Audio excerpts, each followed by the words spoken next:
వాటిని జ్ఞాపకం చేసుకుందాం. 3 కొరింథీయుల రాసిన పత్రిక 11వ అధ్యాయం 28వ వచనాన్ని అందరూ చదువుకుందాం. 3 కొరింథీయుల 11వ అధ్యాయం. కాబట్టి ప్రతి మనుషుడు తను తాను పరీక్షించుకోవాలను, అలా చేసి ఆ రొట్టెని తిని ఆ పాత్రలోనిది త్రాగవలెను. 20వ వచనం కూడా చదువుకుందాం.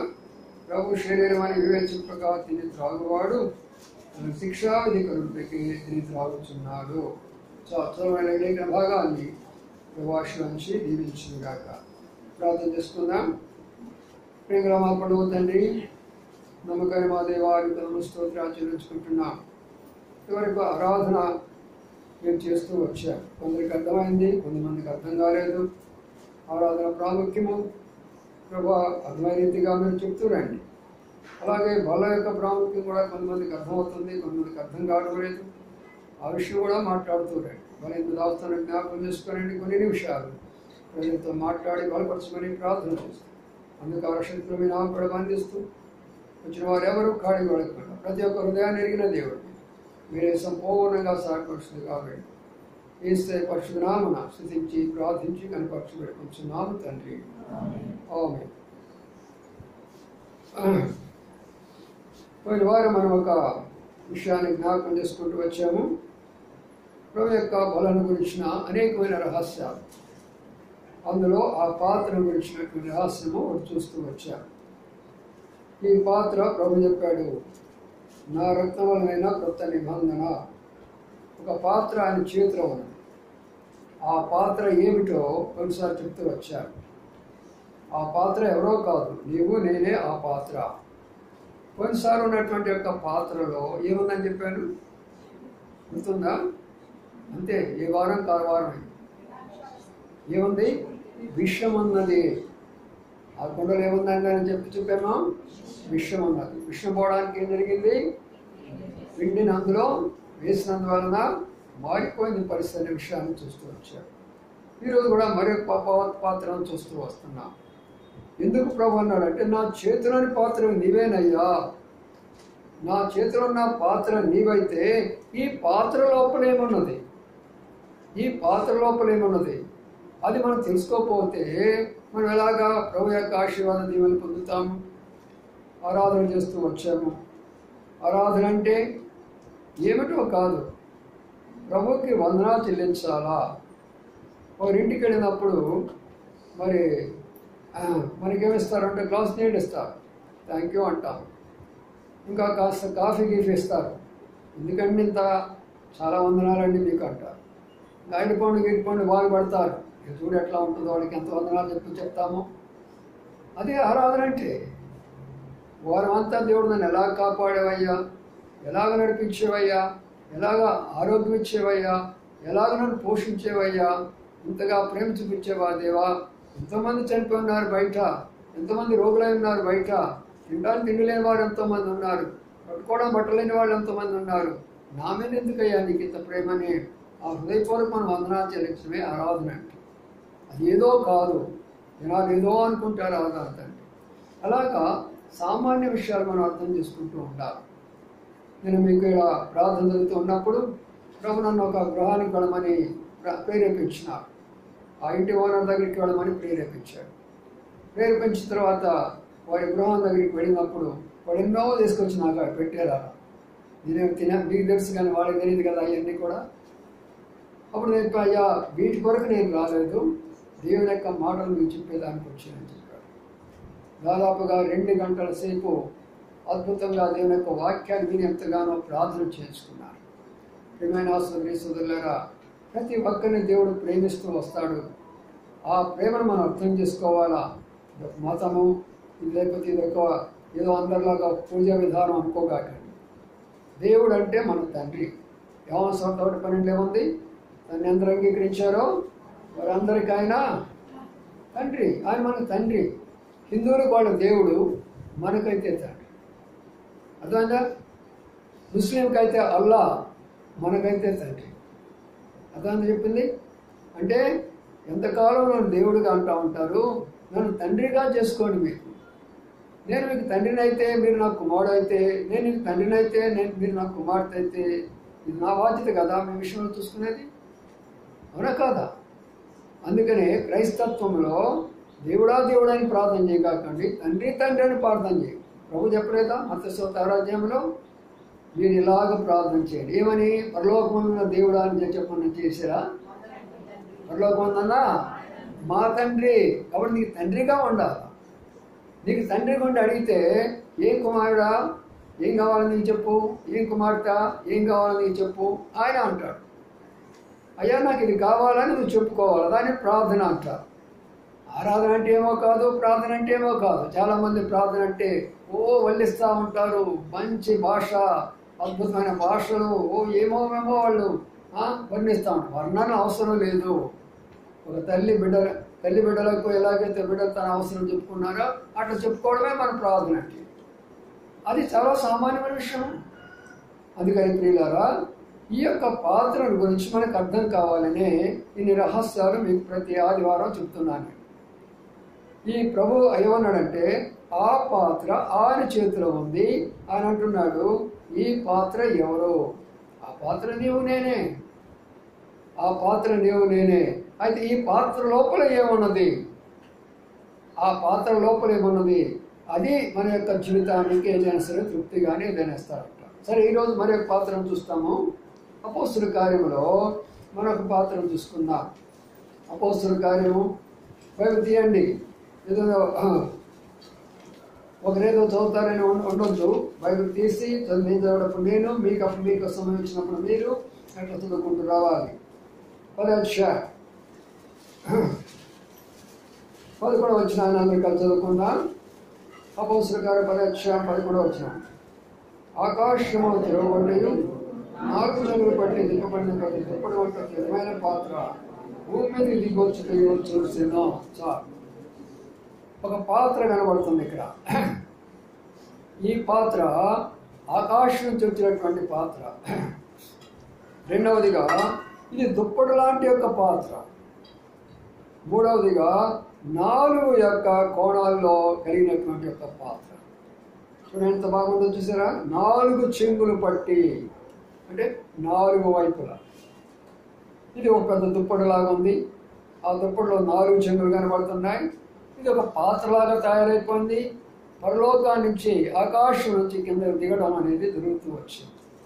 కాబట్టి ఈ పాత్ర గురించి ఎందుకు జరిగింది, ఏమి జరిగింది, అలాగా మన జీవితంలో జరుగుతున్నదా అనేది కొంత మనం ధ్యానించుకుందాం. వాక్యాన్ని ధ్యానించాలి, వాక్యాన్ని వినాలి, వాక్యాన్ని చదవాలి. చదివితే నీకు కొంతవరకు అర్థమవుతుంది. వింటే ఏది నీకు చదివితే అర్థం కాలేదో అది అర్థమైపోతుంది. అందుకని ధ్యానిస్తే నీవేం చెప్పాలో అది నీకు దేవుడు తెలియచేస్తాడు. అదన్న 3 విషయాలు. చదివితే ఏమవుతుంది, నీకు కొంత అర్థమవుతుంది. మొన్న ఒక అమ్మాయి ఫోన్ చేసింది.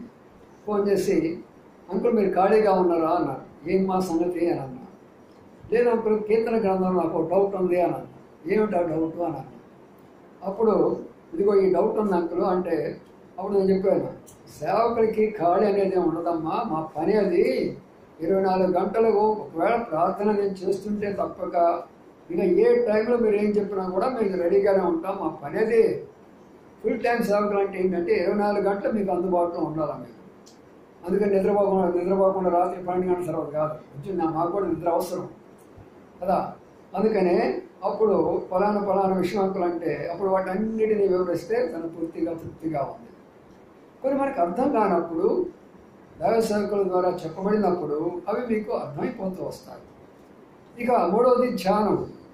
ఎవరైతే బోధించాలనుకుంటారో, మీ బోధకులం కావాలా, సండే స్కూల్కి, యవనస్తుల మీటింగ్కి, ఆరాధన వర్తమానం, ప్రభు వాళ్ళ కొరకాయ, దేని కొరకైనప్పుడు ధ్యానంలోకి వెళ్ళాలి. ధ్యానంలో ప్రభు యొక్క స్వరం అని కనపడతారు. ఆ హృదయంలో నుంచి ఆ స్వరం అని కనబడతారు.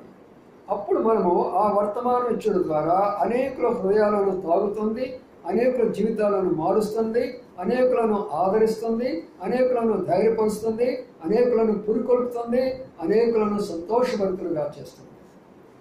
అందుకని నా ప్రియమైన సోదరీశ్వరులారా, ఉదయకాల సమయంలో ఈ పాత్ర గురించి మనం చెప్పాలనుకుంటే 9వ వచనంలో ఒక సహోదరుడు చదవండి. 9 బైబిల్ తీసుకొని సిద్ధంగా ఉండాలా, వెంటనే చదవాలి.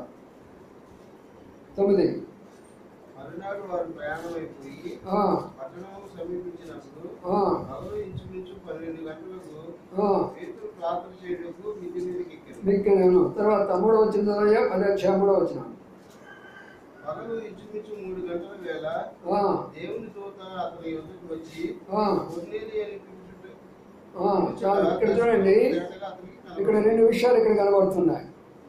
ఒక ఆయన అంట 3 గంటలకి, 2వ వచనం ఆఖరి భాగం ఏమందంటే 3 గంటల వేళ ఆ పైన ఆయన ఏం చేస్తున్నాడంటే ప్రార్థన చేస్తున్నాడు.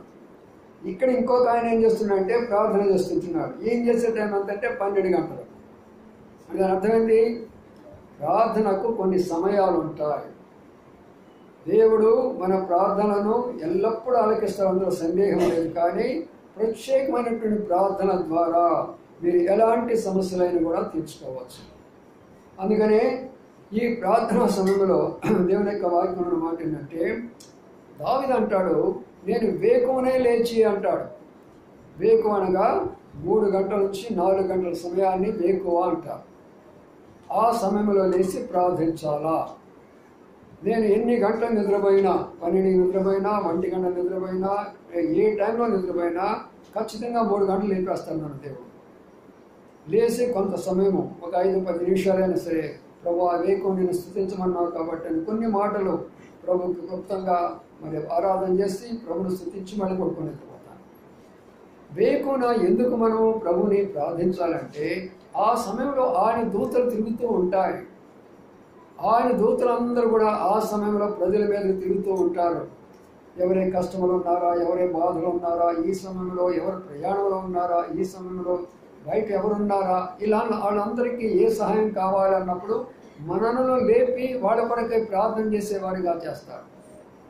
అందుకనే వేకువజామున లేచి ప్రార్థన చేసుకోవడం నేర్చుకోవాలి. ఇది మొదటి ప్రార్థనా సమయం. 2వ ప్రార్థనా సమయము ఇక్కడ మనం గమనించేది 12 గంటలకు అన్నారు. మధ్యాహ్నము ప్రార్థన, 12 గంటలకు ప్రార్థన. ఈ 12 గంటలకు ఎందుకు 11 గంటలకే 10ంటికే పెట్టవచ్చు కదా, 12 గంటలకు ఎందుకు పెట్టాడు ప్రార్థన అంటే, ఈ లోపల మీ పనులన్నీ ముగించుకోవాలా.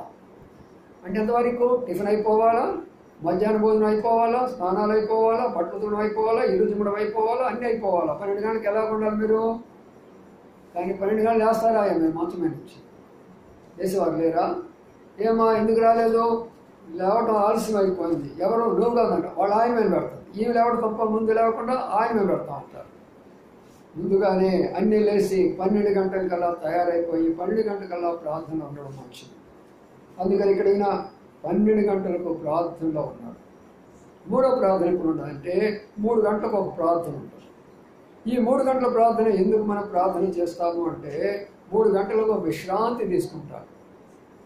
నిద్రపోతా ఉంటారు, విశ్రాంతి తీసుకునేవాడు విశ్రాంతి తీసుకుంటారు. ఇవన్నీ మాకు వద్దులని ఫోన్ చూసుకునేవాడు ఫోన్ చూసుకుంటారు, టీవీలు చూసేవాడు టీవీలు చూసుకుంటూ ఉంటారు కదా. అయితే ఆ ప్రార్థన సమయాల్లో దేవుడు అద్భుతమైన కార్యాలు చేస్తాడు.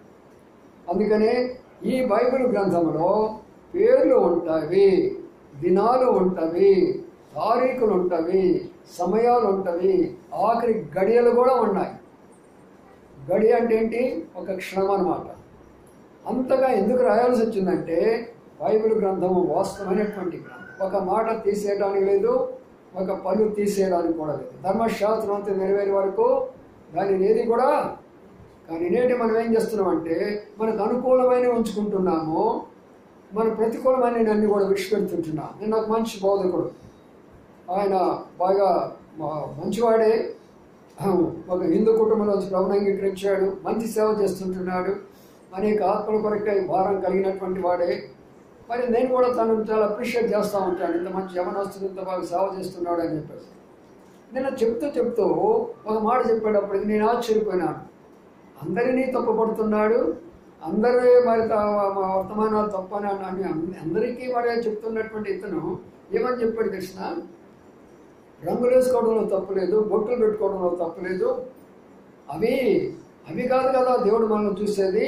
లోకంలో మన యొక్క లోపం, మన యొక్క దేవుడు లోపల ఉన్న దాన్ని చూస్తాడు కదా, బయట చూడగలని అని బోధ చేశాడు.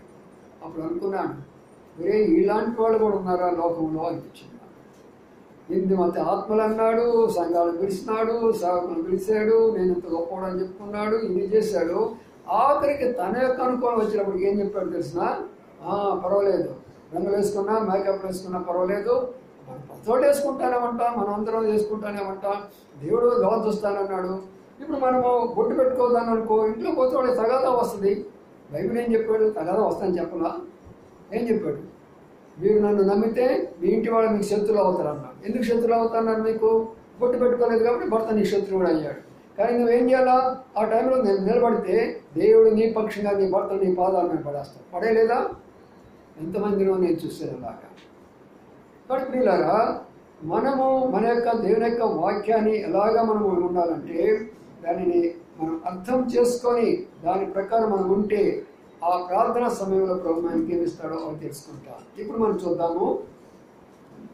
ఈయనకి పేతురు అనేటటువంటి ఆయన ప్రార్థన చేయడానికి 12 గంటలకు మిద్దెక్కాడట.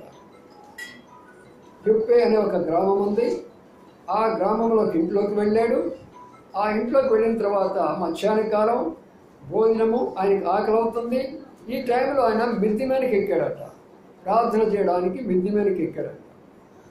ఎందుకు? రూమ్లో చేసుకోవచ్చుగా, ఆయన ఉన్న రూమ్లో చేయొచ్చు కదా, మిద్ది మీదకి ఎందుకు ఎక్కాల్సి వచ్చింది? ప్రతి విషయాన్ని మనం నేర్చుకోవాలి. అనగా ఇక్కడ మిద్ది మీదకి ఎక్కడం ఏమని తెలియజేస్తుందంటే లోన్లీ ప్రేయర్, అనగా వ్యక్తిగతంగా ఒంటరిగా ప్రభు సన్నిధిలో గడపడం. మన కుటుంబంగా ప్రార్థన చేసుకుంటాం, కొన్ని సందర్భాల్లో సంఘంగా ప్రార్థన చేసుకుంటాం, కానీ వ్యక్తిగతంగా ప్రభుతో మాట్లాడుతూ రావాలి.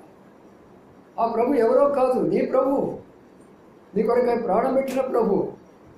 ఆయన కొరకై మరి నువ్వేం చేయాలంటే ఆ ఒంటరితనంగా నువ్వు ప్రార్థన చేస్తున్నప్పుడు నీవేమి చేయాలో దేవుడు చెప్తాడు. నీవేమి చేయాలో దేవుడు చెప్తూ వస్తాడు.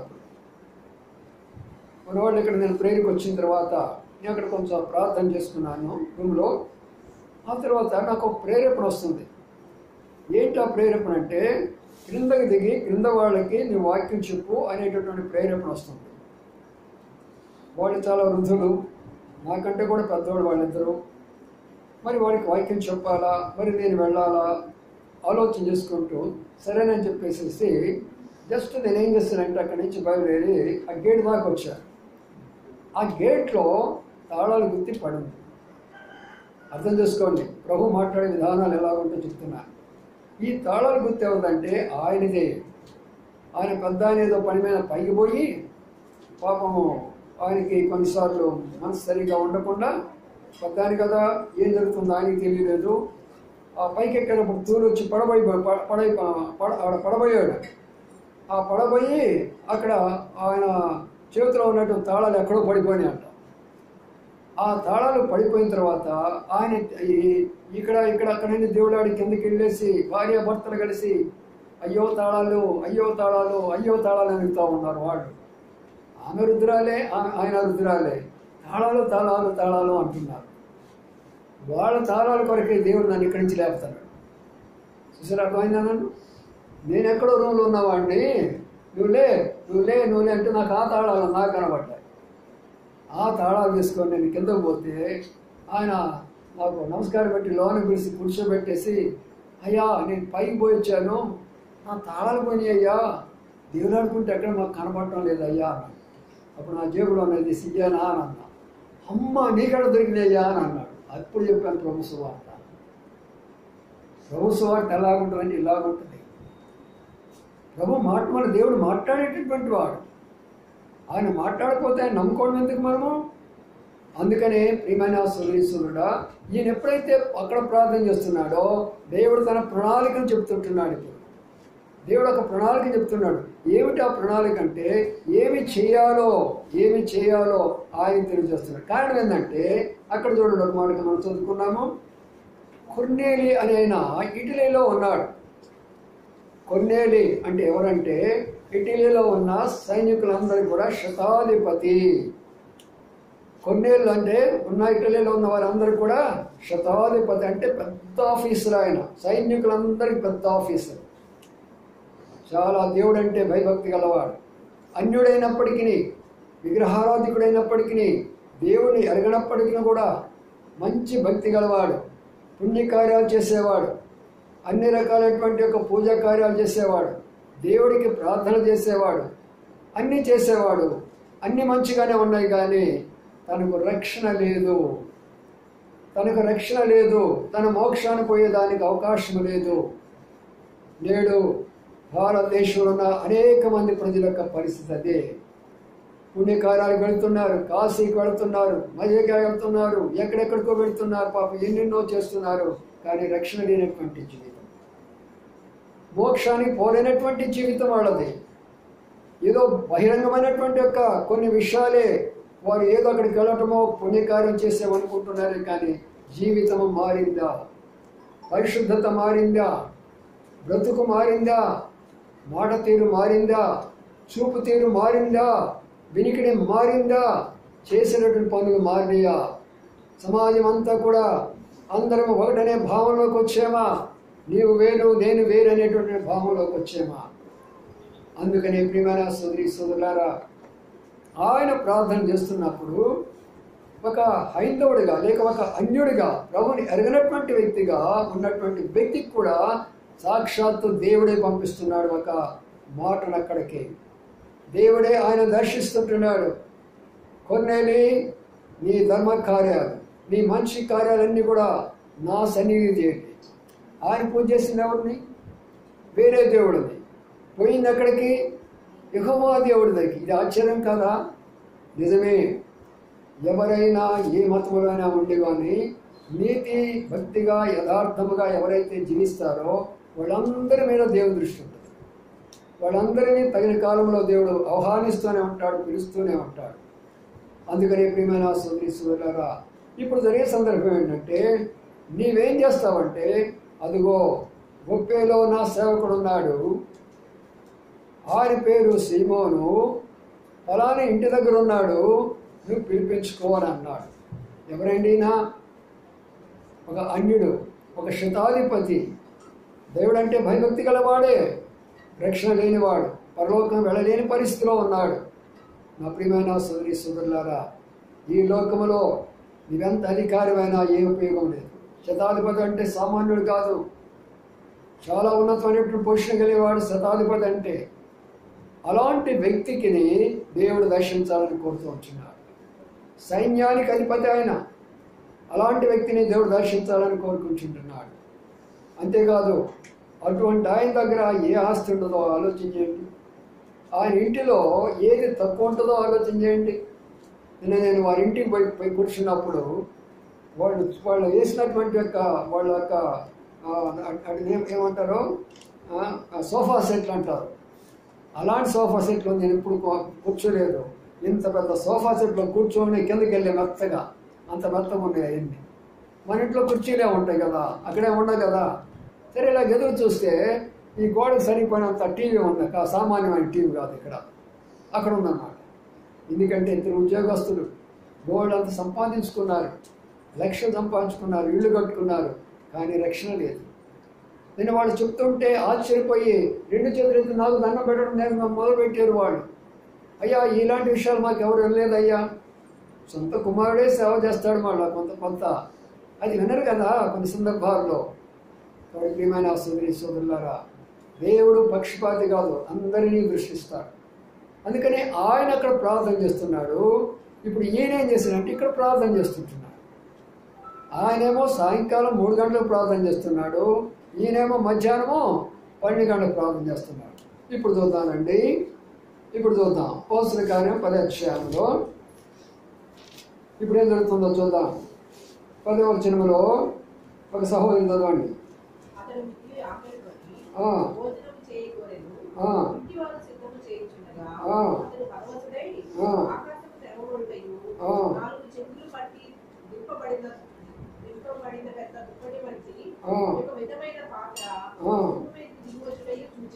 తర్వాత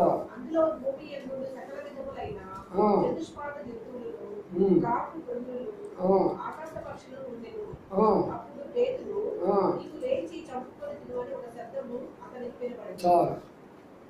ఎప్పుడైతే ప్రార్థన చేస్తున్నాడో మధ్యాహ్నం 12 గంటలకు ఆకలి అవుతున్నాడు, అవునా కదా? మనకి ఆకలి అవుతుందిగా, బాగా తిన్నవాడికి ఆకలి కదా సులభంగా. ఆకలి అవుతుంది ఆయనకి. ఆకలైనా కూడా దేవుని సన్నిధిలో ఉన్నాడు. కొన్నిసార్లు ప్రభు మన ప్రార్థన చేయాలంటే కొంచెం త్యాగం చేయాలి. మన సమయాన్ని, మన ఆకలిని మనం చంపుకోవాలి. చూసారా, ఇప్పుడు నేను వృద్ధుడైపోయి ఇప్పుడు చేయలేకపోతున్నాను. కానీ నేను యవనస్తుడిగా ఉన్నప్పుడు, కాలేజీ లెక్చరర్గా పనిచేసేటప్పుడు దాదాపుగా 3 గంటల మోకాళ్ళ మీదే ప్రార్థన చేసేవాడిని. 3 గంటలు ప్రార్థన చేసేవాడిని మోకాళ్ళ మీద. ఉదయాన్నే 4 గంటలకు లేసేవాడిని, తెల్లారిందాక ప్రార్థన చేసేవాడిని. కొండ మీదకి వెళ్ళేవాడిని, కొన్ని గంటలు కొండ మీద ప్రార్థన చేసేవాడిని. ఉదయం దాదాపుగా కొండకెక్కితే సాయంకాలం మా నాన్నగారు వచ్చేసి లాంతాడు పెట్టుకొని వచ్చి నన్ను కొండ మీద నుంచి పిలిచేటటువంటి వాడు. అన్ని గంటలు కొండ మీద గడిపినటువంటి అనుభవం. డిగ్రీ చదివే దినాల్లో చిట్టెడవి అనేటువంటి ఒకటి ఉంటే మాకు కావల దగ్గర చిట్టెడవిలో కూర్చొని చెట్టు కింద కొన్ని గంటలు మోకాళ్ళ మీద ప్రార్థన చేస్తూ వచ్చేవాడిని. పైన వర్షం పడుతున్నప్పుడు కూడా చెట్టు కింద ఉండి దేవుని ప్రార్థించినప్పుడు అనేక సందర్భాల్లో వర్షానికి తప్పించిన అనుభవాలు కూడా నాకున్నాయి. ప్రియమైనటువంటి యవన బిడ్డలారా, నాకున్న దేవుడు మీకున్నాడు. నాతో మాట్లాడిన దేవుడు మీతో కూడా మాట్లాడతాడు. ప్రార్థన అనుభవంలోకి మనం రావాలి. ప్రతి ఒక్కరూ ప్రార్థించే యొక్క అవకాశం ఉన్నది. ఇదేదో హిందూ గుడులు కాదు. ఆడికి వెళ్ళిన తర్వాత ఏదో పూజారి వస్తాడు, ఆయన చేతులు ఏదో పెడతాము, ఆయన ఏదో గుడి చుట్టూ తిప్పుతాడు, మన చేతులు ఏదో కొంత ప్రసాదాలు వేస్తాడు. ఇవి కాదు. ఇక్కడ ప్రతి ఒక్క వ్యక్తి కూడా ప్రార్థించే అవకాశం ఉన్నది. అందుకని ప్రార్థిస్తున్నప్పుడు ఇప్పుడు ఒక పాత్ర కిందకి దిగుతుంది. 4 వైపులా. అంటే దీని అర్థం ఏంటి తెలిసిన? 4 చెంగులు వచ్చి 4 దిక్కులు. ఎన్ని దిక్కులు ఉన్నాయి చెప్పండి? ఎన్ని దిక్కులు ఉన్నాయి? మన యొక్క సిద్ధాంత ప్రకారము, అనగా బైబిల్ సిద్ధాంత ప్రకారం 4 దిక్కులు ఉంటాయి. తూర్పు, పడమర, కుడి చేతి వైపు దక్షిణము, ఎడమ చేతి వైపు ఉత్తరం అంటాం. ఎందుకు? సూర్యుడి వైపు ఉన్న వారికి మాత్రమే కనబడతారు. అందుకని మీకు మొన్న షార్ట్ మెసేజ్లో కూడా పెట్టాను. ఎంతమంది ఉన్నారో నాకు తెలియదు. ఈ 4 దిక్కులు దేనిని తెలియజేస్తుంటే ప్రపంచాన్ని తెలియజేస్తుంది. అనగా ఈ ప్రపంచం అంతా ఎవరి చేతిలో ఉన్నది? నా చేతిలో ఉన్నది. ఎవరి చేతిలో ఉన్నది? నా చేతిలో ఉన్నది. ఎవరి చేతిలో? యెహోవా దేవుని చేతిలో ఉన్నది. ప్రపంచంలో ఉన్న యవనస్తులు, ప్రపంచంలో ఉన్న హిందువులు, ప్రపంచంలో ఉన్న ముస్లింలు, బౌద్ధులు, సిక్కులు, జొరాస్ట్రియన్లు, ప్రపంచంలో ఉన్న పేదవారు, ప్రపంచంలో ఉన్న ధనవంతులు, అన్ని రకాల వారందరూ కూడా నా చేతిలో ఉన్నారు, నా పాత్రలో ఉన్నారు. అది అక్కడి నుంచి వస్తూ వచ్చింది. అందుకని 4 దిక్కులు అనేటటువంటిది పరిశుద్ధ గ్రంథం. అయితే మన వాళ్ళు ఏం చేస్తున్నారు? దానికి మన భారతీయుల యొక్క సాంప్రదాయం ఏం చేస్తే తెలిసిన, ఒక్కొక్క దిక్కుకు ఒక్కొక్క దేవుడు పెట్టేవాడు. ఉత్తర దిక్కున కుబేరుడు ఉంటాడు, దక్షిణ దిక్కున ఎవరు ఉంటాడు? యముడు ఉంటాడు, తూర్పు దిక్కున ఇంద్రుడు ఉంటాడు. ఇలాగా ఒక్కొక్క దిక్కుకు ఒక్కొక్క దేవుడు పెడతాడు. వాయుదేవుడు, అగ్నిదేవుడు, వరుణ దేవుడు, రకరకాల దేవుడు పెట్టుకుంటారు. 7 యొక్క పేర్లు. అయితే బైబిల్ గ్రంథం ఏం చెప్పింది? 4 ప్రపంచం అంతా కూడా నా చేతిలో ఉన్నది. వరుణ దేవుడు అంటే వర్షాన్ని ఇచ్చేవాడిని, అగ్నిదేవుడు అంటే అగ్నినిచ్చేటటువంటి వాడు, గాలిదేవుడు అంటే వాయువునిచ్చేటటువంటి వాడును, భూమిదేవుడు అంటే భూమాత అంటారు కదా, భూమినిచ్చినటువంటి దేవుడిని. నీకు సూర్యచంద్ర నక్షత్రాలు కావాలంటే ఆకాశాన్ని నీకు ఇచ్చినటువంటి దేవుడును. నేనేనయ్యా సమస్తాన్ని. అందుకని ప్రియమైన సోదరులారా, ఆ దుప్పటి యొక్క రహస్యం ఏంటంటే అది పైనుంచి కిందకి దిగుతున్నది. ఎవరి దగ్గరికి వస్తుంది? దానికి ఒక దర్శనం వచ్చింది. ఆ దర్శనానికి ఇలాగా కనబడుతుంది. ఆ దర్శనాన్ని చూస్తున్నాడు. గమనించండి, ప్రతి ఒక్కరు కూడా ఒక స్టేజీలోకి ప్రభు యొక్క దర్శనాలు చూస్తారు. కళల ద్వారా ప్రభునితో మాట్లాడతాడు, దర్శనాల ద్వారా ప్రభు మాట్లాడతాడు. ఎన్నో సందర్భాలు, నా అనుభవాలు ఇవన్నీ మీకు చెప్పేదానికి సమయం లేదు. కానీ మనం ఎప్పుడైతే ప్రార్థనాపరులుగా ఉంటామో, ఎక్కువసేపు ప్రభు సన్నిధిలోనే ఉంటామో. కొంతమంది ఏమనుకుంటారంటే ప్రార్థన అంటే ఒక దగ్గరికి పోవాలి కావాలా, మోకాళ్ళు ఉండాలి కావాలా, ఇంకా అక్కడే ఉండాలా. ఏమి లేదు. నువ్వు ఆఫీసులో ఉన్నా ప్రార్థన చేసుకుంటవచ్చు, నువ్వు నడుస్తూ ఉన్నప్పుడు ప్రార్థన చేసుకుంటూ ఉండవచ్చు, నువ్వు పడుకున్నప్పుడు ప్రార్థన చేసుకుంటున్నప్పుడు, నువ్వు ప్రయాణం చేస్తున్నప్పుడు ప్రార్థన చేసుకుంటూ ఉండవచ్చు. జోడన్ ఖాన్ గారు అన్న ఆయన ఉండేవారు. చాలా పెద్ద ఆయన. దైవజనుడు భక్సింగ్ గారితో కలిసి సేవ చేశారు. ఆయన ఆయన ముస్లిం మతం నుండి ప్రభుని అంగీకరించాడు. 6.5 అడుగుల ఎత్తు మనిషి అనమాట. సామాన్యంగా ఉండరు, తెలుసు కదా మీకు, ముస్లిమ్స్ లాగా ఉంటారు, అంత పెద్ద స్థాయి అని. అయితే ఆయన జరిగినటువంటి విషయం ఏంటంటే 2 లంగ్స్ పాడైపోయింది. ఒకటైతే పూర్తిగా తీసేయాల్సి వచ్చింది. లంగ్ తీసేస్తూ దాంతోపాటు కూడా మరి దాని మీద ఉన్న ప్రకటనలు మొత్తం తీసేయాల్సి వచ్చింది. అప్పుడు పట్టి కట్టుకునేవాడు పైన. నేను గదిలో ఉండి చూస్తే చెప్తున్నా, కట్టుకథ కాదు ఇది.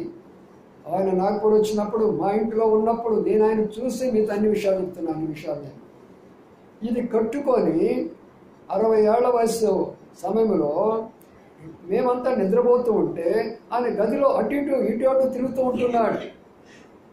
తిరుగుతున్నాడు. నాకు ఆశ్చర్యమైంది, నిద్ర లేదా ఏంది పెద్ద ఆయనకి అలా తిరుగుతున్నాడు ఏంటి? పాపం వయసుని బట్టాడు ఇలాగైపోయినాడేమోనని నేను చాలా బాధపడుతుండేవాడిని. ఉదయాన్నే వెళ్ళి అడిగాను, అయ్యా రాత్రంతా తిరుగుతున్నారేందయ్యా, నిద్ర పట్టలేదా మా ఇంట్లో అన్నా. ఆయన చెప్పిన మాట తెలిసిన, నేను దేవుని సన్నిధిలో ప్రార్థన చేస్తున్నా. అటు ఇటు తిరిగితే ఏం చేస్తున్నాడు చెప్పండి? దేవుని సన్నిధిలో. అందుకనే జోర్డాన్ ఖాన్ గారు వాక్యం చెప్తున్నాడంటే ప్రజలు గడగడలాడిపోయేవాళ్ళు. సింహం ఆయన పేరు. పురాణ గ్రంథాల గురించి చెప్పేవాడు జోర్డాన్ ఖాన్ గారు. ఎక్కడెక్కడ నుంచి వేలాది ప్రజలు వచ్చేవాళ్ళు. ఆయన వాక్యం చెప్తున్నప్పుడు గడగడలాడిపోతూ ఉండేటటువంటి వారు. ఆ వయసులో అంత పవర్గా చెప్పేవాడు. నాగపూర్ వచ్చినప్పుడు 8 రోజులు మా మధ్యలో వాక్యం చెప్పినప్పుడు ఆయన ఇంగ్లీష్లో చెప్తూ ఉన్నప్పుడు నేను తెలుగులో చెప్తూ వచ్చాను, ఆయనకి తర్జుమా చేస్తూ వచ్చాను. ప్రియమైన సోదరులారా, ప్రార్థన అనేది అంత శక్తివంతమైనది. ప్రార్థన నేర్చుకోనండి, సమయాన్ని కేటాయించండి, ప్రభు యొక్క దర్శనాలు చూడండి. కళల ద్వారా ప్రభు మాట్లాడుతూ ఉంటాడు, స్వరం ద్వారా ప్రభు మాట్లాడుతూ ఉంటాడు. ఇప్పుడు అదంతా కూడా చూసిన తర్వాత ఇప్పుడు రెండవది దర్శనమే కాకుండా ఒక స్వరం వినబడుతుంది. ఏమిటి ఆ స్వరం అంటే, పేతురు నీవు లేచి చంపుకొని తిను అంటున్నాడు. బాగా అర్థం చేసుకోండి, ఇక్కడ పాయింట్ చాలా ప్రాముఖ్యమైన విషయము. పేతురుతో ప్రభు ఎందుకు మాట్లాడుతున్నాడు ఈ విషయాన్ని? ఎందుకు లేవాలా, ఏంటి చంపుకొని తినాలా, ఎందుకు ఈ విషయం మాట్లాడుతున్నాడు అనేది మనం గమనించాలా. ఆయన స్వరం వింటాం మనం. ఆయన స్వరం అనే ధన్యత ఉన్నది. కొంతమంది నిర్లక్ష్యం చేసుకుంటారు. ఏమి లేదు, నీవు మౌనంగా ఉండి నీ హృదయంలో ఉన్నటువంటి యొక్క గందరగోళం అంతా ప్రభు దగ్గర ఒప్పుకో. చిన్న దోషాలు, పెద్ద దోషాలు, అన్ని రకాలైనటువంటి చేసినటువంటి అవిధేయతలన్నీ కూడా ప్రభు దగ్గర ఒప్పుకో. నీ హృదయం అంతా క్లీన్ చేసుకో. అనగా నా తప్పులేమి కనబడటం లేదు అన్నంతా ఒప్పుకో. ఈ వారం అంతటిలో నువ్వేమేమి తప్పులు చేసావో, ఎక్కడెక్కడ తప్పులు చేసావో అన్నీ ఒప్పేసుకో. నా హృదయం నీకు ఏమి లేదు అని అన్నప్పుడు అప్పుడు నీ హృదయం ప్రశాంతంగా ఉంటుంది. అప్పుడు నువ్వు ప్రభుతో చెప్పు, ప్రభువా తండ్రి నాకు ఇది కావాలా, నేను ఇక్కడికి వెళ్ళాలన్నప్పుడు ఆ స్వరాన్ని నీకు వినే అవకాశం ప్రభు నీకు ఇస్తాడు. ఎప్పుడైతే నీ హృదయం క్లీన్గా ఉంటుందో, అది పవిత్రంగా పరిశుద్ధంగా ఉంటుందో, కలవరము, గడబడ అనేక రకాలైనటువంటి ఉన్నప్పుడు దేవుని స్వరాన్ని వినలేము. అందుకని మన హృదయాలు ఎప్పుడైతే ప్రశాంతంగా ఉంటాయో దేవుడు ఆ హృదయంలోకి మాట్లాడుతూ వస్తాడు. ఎన్నోసార్లు నాకు అనిపించినాడు ప్రభు, ఎక్కడికి వెళ్ళమంటే ఆ టైంలో లేసి అక్కడికి వెళ్ళేవాడు. ఏమి చేసినామంటే అదే చేసేవాడిని. ఎండను చూసలేదు నేను, వర్షాన్ని చూసేవాడిని కాదు, దేనిని చూసేవాడిని కాదు ఒకప్పుడు. ఇప్పుడు నా పరిస్థితి వేరే, ఇంతకుముందు నా పరిస్థితి వేరే. అందుకని ప్రియమైన సోదరులారా, ప్రతి ఒక్కరికి దేవుని యొక్క స్వరం వినే అవకాశం ఉన్నది. ఎప్పుడంటే మీరు ప్రార్థనలో ఉన్నప్పుడు, ఎప్పుడైతే మీరు ప్రభు సన్నిధిలో ఉన్నప్పుడు, అప్పుడు ప్రభు ఆ దర్శనంలో ఏం చూపిస్తున్నాడంటే 3 విషయాలు చూపిస్తాడు. మనం చదువుకున్నాయి చూడండి, జాగ్రత్తగా ఆలోచింది. 1 రాకు పురుగులు, 2 జంతువులు, 3 ఎగిరే పక్షులు. ఏమండి ఇవన్నీ చూపించాలా? అందులో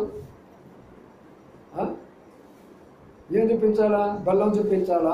నెయ్యి చూపించాలా? దద్దోనం అంటారు అది చూపించాలా? లేదా మటన్ చికెన్ చూపించాలా? చంపుకొని తినేమనేది రెడీగా అని చేసి పెడితే హాయిగా లేచి తింటాడు కదా. ఏం చూపిస్తాడమ్మా? ఏం చూపిస్తున్నాడు? ఎందుకు చూపిస్తున్నాడా ఇవి? అందుకని ఈ గ్రంథాన్ని మనం అర్థం చేసుకోవడం చాలా కష్టమైన విషయం.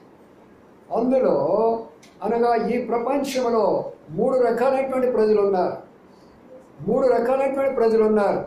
మొదటి రకం ఎవరంటే పురుగులు.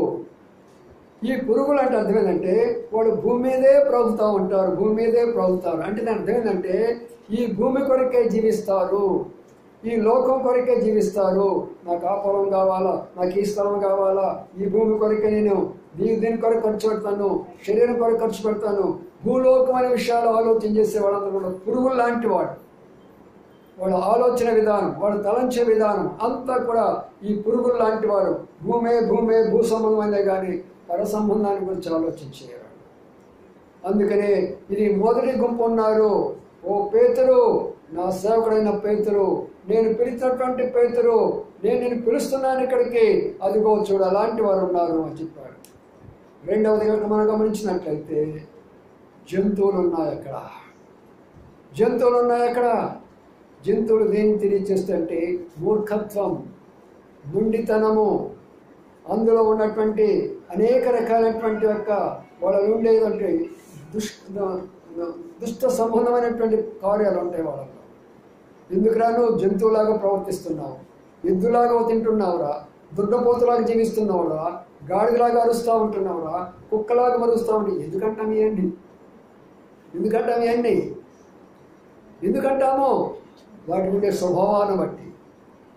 కాబట్టి ప్రియులారా, ఇక్కడ నాకు అంశంగా ఈ లోకంలో చాలామంది జంతువులు లాంటి వాళ్ళు ఉన్నారు. వారందరూ కూడా ఎవరు చెప్తే వినరు, ఇతని మీద పడతారు, వాళ్ళ యొక్క శక్తిని ఉపయోగిస్తారు, వాళ్ళ యొక్క బుద్ధి బలాలు ఉపయోగిస్తారు, వాళ్ళ ధనాన్ని ఉపయోగిస్తారు, వాళ్ళ మొండితనము, వాళ్ళ కఠినత్వము, ఎవరి మాట వినేది లేనే లేదు. జంతువులాగా ఉంటారు. పోవయ్యా నువ్వేందో మాకు చెప్పేది, మాకు తెలియదా ఏంది? మా దేవుడు కాదా? మా గ్రంథాలు మాకు లేవా? మాకు ఉన్నటువంటి యొక్క పూజలు మాకు కావా? మీరైనా పరలోకం పోయేది, మేము పరలోకం పోవా? ఎందుకని ప్రభు ఇలాంటి వాళ్ళని చూపిస్తున్నారు. మూడవది మనం గమనిస్తే పక్షిగా చూపిస్తున్నాడు. ఎగిరిపోయేవాళ్ళు వీళ్ళు. మూడోవాళ్ళు ఉన్నారు భూలోకంలో. ఎగిరిపోయేవాళ్ళు ఎవరో? నేనెవరు అనుకున్నాను ప్రధానమంత్రిని, నేనెవరు అనుకున్నాను చీఫ్ మినిస్టర్ని, నేనెవరు అనుకున్నాను గవర్నర్ని, నేనెవరు అనుకున్నాను మంత్రులను. భూకంపం వస్తే ఒక్కడు బతకడు, తుఫాను వస్తే అందరిలోనికి వెళ్లాల్సిందే. ఏ యొక్క వీరుడు తన సైన్యం ద్వారా రక్షించబడడం. ప్రపంచాన్ని జయించిన అలెగ్జాండర్ లాంటి వాడు ఏడి? ప్రపంచాన్ని గడగడలాడించిన హిట్లర్ లాంటి వారు ఏరి ఈ రోజున? వీళ్ళంతా ఎగిరేవాడు. డబ్బును బట్టి ఎగిరేవాళ్ళు, చదువును బట్టి ఎగిరేవాళ్ళు, ధనాన్ని బట్టి ఎగిరేవాళ్ళు.